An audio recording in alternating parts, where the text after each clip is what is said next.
Hi guys! Welcome to my YouTube channel po. New day, new video po tayo ngayon. Pausapan po natin tungkol po sa GSIS pension for the month of April 2026 po.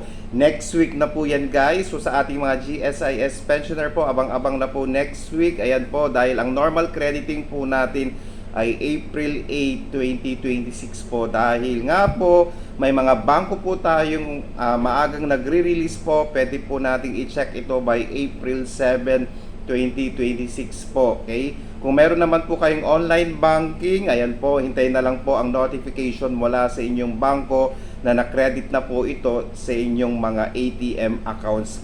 Again, normal crediting po natin ay April 8 po, pero i-check nyo po by April 7 po yan, meron na po iyan sa inyong mga ATM accounts po. At syempre po, sa ating mga GSIS pensioner po, wag po natin kalimutang mag-comply ng APIR or Annual Pensioners Information Revalidation para hindi po magkaroon ng problema ang inyong mga monthly pension. Ulitin po natin, April 7, i-check nyo na po iyan dahil meron na po iyan.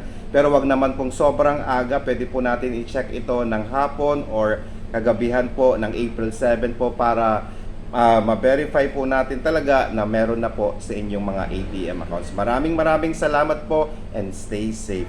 Bye-bye!